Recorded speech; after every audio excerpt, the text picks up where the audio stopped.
बेरोजगार नौजवानों के लिए एम्प्लॉयमेंट पैकेज का ऐलान करो, डेली वेजर्स को पक्का करो, गरीबों की जमीनें हड़पना बंद करो,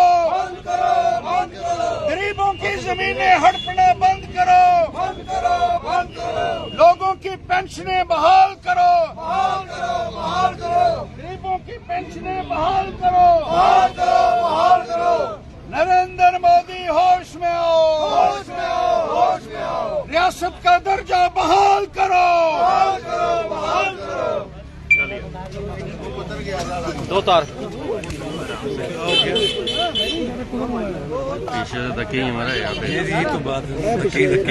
पीछे से धक्के ही मैम थोड़ा सा मैम बराबर कर लेना इसका, थोड़ा सा हाथ आगे कर लो आप इनके हाँ बस ठीक। जी सर। देखिए कल नरेंद्र मोदी जी का कश्मीर का दौरा है। ये कहा जा रहा है कि कई करोड़ रुपया उसके ऊपर खर्चा किया जा रहा है सरकारी खजाने से।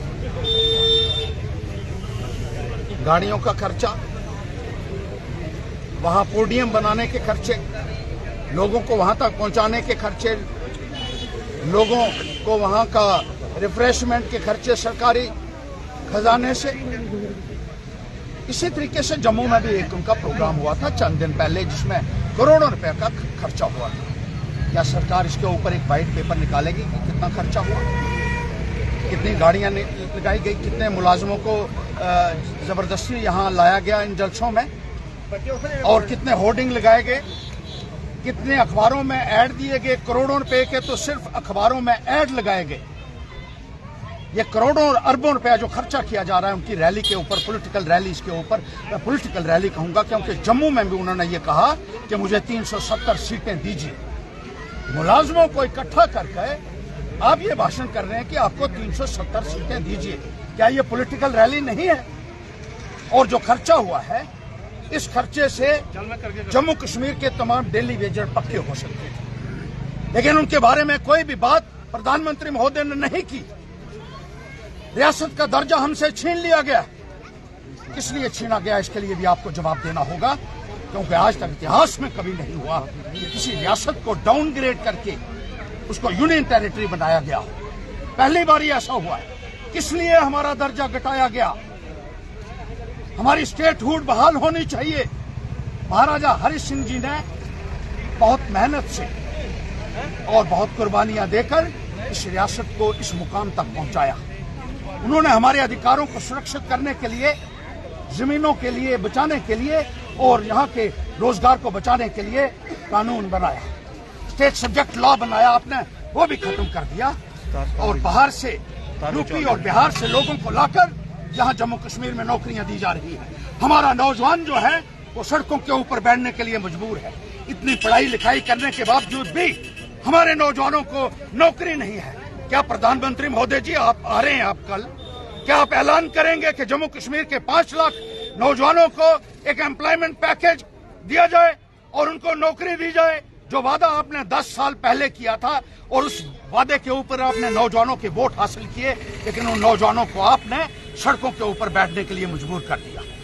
आप असेंबली के चुनाव नहीं करवा रहे हैं। इसलिए नहीं करवा रहे हैं क्योंकि अपने चहेतों को यहाँ भेजा हुआ है जम्मू कश्मीर में, अपने मर्जी के बाबू लोगों को यहाँ लगाकर जम्मू कश्मीर को लूटा जा रहा है। और वो बाबू लोग यहाँ काम कर रहे हैं जिनका लोगों के साथ कोई संपर्क नहीं है, लोगों की कोई सुनवाई नहीं हो रही है। बिजली की समस्या से लोग दो चार हो रहे हैं, पानी की समस्या से हो रहे हैं। बिजली की बातें नरेंद्र मोदी जी आप ये कहते थे कि 24/7 24 घंटे बिजली रहेगी। कहाँ है वो बिजली? वो सिर्फ टीवी में ही नजर आती है। टीवी में आपके जो बड़े बड़े नारे लगते हैं इसके बारे में, हकीकत में आप जाइए कितनी बिजली लोगों को मिल रही है। घर घर नल कहते हैं आपने लगा दिए हैं, किस घर में नल लगा है? चलिए हमारे साथ गांव में देखिए, कहीं भी पीने का पानी नहीं है। आज भी हमारी माताएं और बहनें सर के ऊपर 20-20 किलो का बर्तन उठाकर 4-4 किलोमीटर पैदल चलकर पानी भरने के लिए जाती हैं। और आप यहाँ आकर गुमराह लोगों को कर रहे हैं, और जो नारे आप दे रहे हैं ये सरासर झूठ है और लोगों के जज्बात के साथ एक खिलवाड़ हो रहा है। आप इलेक्शन क्यों नहीं करवाते जम्मू कश्मीर के अंदर? मैंने बजाते खुद सुप्रीम कोर्ट में जाकर एक रिट लगाई थी, मैं पेश हुआ था चीफ जस्टिस ऑफ इंडिया की कोर्ट में, और चीफ जस्टिस ने भी कहा था कि जल्द से जल्द चुनाव जम्मू कश्मीर में होने चाहिए। आपकी तानाशाही इतनी ज्यादा चल रही है कि इलेक्शन का नाम तक नहीं लिया जा रहा है जम्मू कश्मीर के अंदर। लोगों की जमीनें आपने जो है वो हड़प ली है इस सरकार ने, और उनकी घरदौरियां काट दी हैं गाँव में जो लोग रहते हैं। उसी जमीन के ऊपर वो अपना गुजर बसर करते थे, और उनकी जमीनें छीनने के लिए आपने जो एक शुरुआत की है ये सरासर निंदनीय है। इसी तरीके से आपने जो कानून बनाए हैं, अपनी जमीन के ऊपर अपने पैसे से आज कोई मकान नहीं बना सकता है। किस किस्म के कानून आपकी सरकार में बन रहे हैं, पूछना चाहता हूँ। पेंशनें बंद कर दी बुजुर्गों की, बेवाओं की, जो फिजिकली चैलेंज हैं उनकी पेंशनें बंद कर दी गई है। महंगाई आसमान के ऊपर आपने पहुंचा दी है। आपने कितने वादे पूरे किए अपने इन 10 सालों से जो आप करते आ रहे हैं। 2014 से आप जो अच्छे दिनों के वादे करते आ रहे हैं, और लोगों को कहां से कहां पहुंचा दिया है आपने।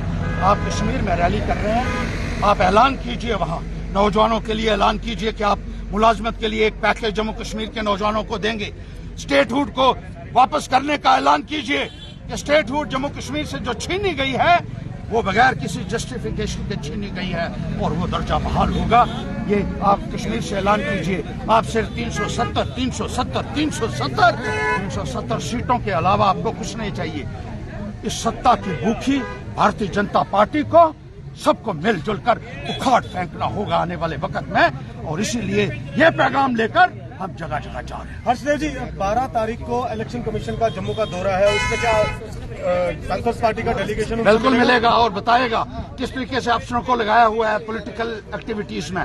अभी जो नरेंद्र मोदी जी का जलसा हुआ है उसमें मुलाजिम थे, मुलाजिमों को इकट्ठा करके वहाँ भाषण दिए गए, पॉलिटिकल भाषण दिए गए, और उसमें ये कहा गया कि उनको फिर जिताइए, उनको तीसरी बारी जिताइए। अरे 2 बार जिता दिया, अब तो खलासी करो मोदी जी, अब जाओ, अब लोगों को जीने दो, आप भी जियो और लोगों को भी जीने दो।